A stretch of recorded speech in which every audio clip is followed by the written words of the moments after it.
O eco que cansa. Você já percebeu como algumas pessoas só parecem existir quando você reage? Como se o vínculo dependesse do seu esforço, da sua explicação, da sua dor exposta. Talvez você tenha vivido isso por anos, tentando ser visto por quem decidiu não enxergar. Respondendo, explicando, insistindo, como alguém que grita num vale esperando que o eco confirme que ainda existe alguém ali. Mas há um momento na vida em que o eco cansa, e o silêncio começa a dizer algo que nenhuma palavra conseguiu dizer. O silêncio que rompe o jogo invisível da validação. Existe um desgaste profundo, quase invisível, em tentar ser reconhecido por quem já escolheu não reconhecer. Não é só cansaço emocional, é um esgotamento de identidade. Você começa a medir seu valor pela reação do outro, e então surge o erro mais comum: confundir silêncio com fraqueza. Mas o silêncio que nasce da consciência não é submissão. É retirada de um jogo que sempre exigiu mais de você do que devolveu. Quando você para de reagir, algo curioso acontece. O outro perde o controle da hierarquia emocional. Porque a hierarquia só existe enquanto alguém aceita o lugar inferior. O eco só existe para quem continua gritando no vale. Quando você para de explicar, o campo muda. Poucas dores são tão silenciosas quanto a de justificar a própria existência. Explicar por que você é assim, por que se afastou, por que se cansou. Existe uma falsa ideia de que explicar aproxima, mas muitas vezes explicar demais apenas revela medo de perder lugar. Quando você para de se explicar, o campo muda, não por estratégia, mas porque seu corpo emocional deixa de pedir permissão para existir. O silêncio nesse ponto não é ausência, é reorganização. Como um lago, enquanto está agitado, não reflete nada, mas quando aquieta, o céu aparece sozinho, a frequência invisível de quem não implora atenção. Há uma ansiedade silenciosa em querer ser escolhido, não amado, escolhido. Quando isso governa suas ações, cada gesto vira pedido, cada palavra, uma tentativa de provar valor. Mas existe uma frequência diferente. A frequência de quem não implora atenção, porque já não negocia dignidade. Isso não é frieza, é coerência interna. O sistema nervoso reconhece isso antes da mente.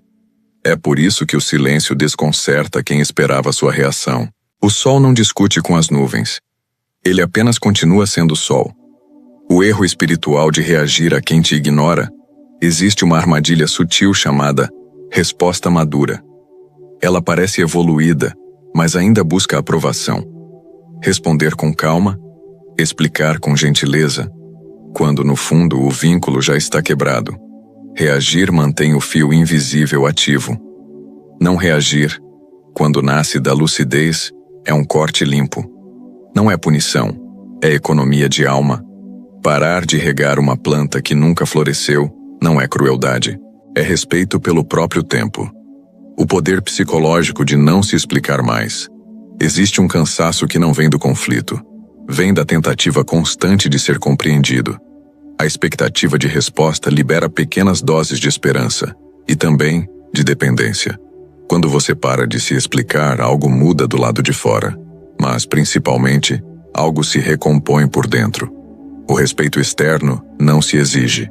Ele surge quando você encerra ciclos sem confronto, apenas soltando. Algumas portas só se fecham quando você para de segurá-las. Porque quem te ignora sente mais quando você se recolhe. Ser ignorado dói porque nos faz sentir descartáveis, como se nossa presença fosse opcional. Mas quando você se recolhe, acontece uma inversão silenciosa. Quem tinha acesso à sua energia, perde. Não é vingança, é consequência. A ausência fala quando a presença foi banalizada. Como a música, só é notada quando o som cessa. O recolhimento aqui não é fuga, é preservação de integridade. Há um bloqueio profundo em querer ser lembrado, reconhecido, validado. Mas maturidade emocional não anuncia decisões. Ela apenas age. Existe uma diferença entre afastamento reativo, cheio de raiva, e afastamento lúcido, cheio de eixo. O silêncio nesse ponto vira a assinatura de quem se reconstruiu. Montanhas não discutem com o vento. Elas permanecem. Viktor Frankl dizia que tudo pode ser tirado de um ser humano, exceto uma coisa: a liberdade de escolher a atitude diante do que lhe acontece. Talvez essa seja a atitude silenciosa. Não reagir para vencer, mas silenciar para não se perder.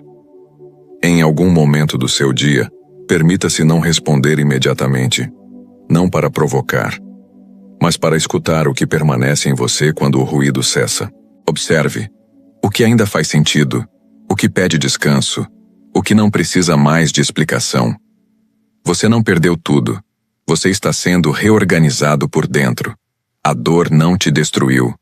Ela te depurou. Nem toda força faz barulho. E talvez a pergunta que fique seja simples e profunda. Que sentido você pode escolher dar a esse silêncio que hoje te protege?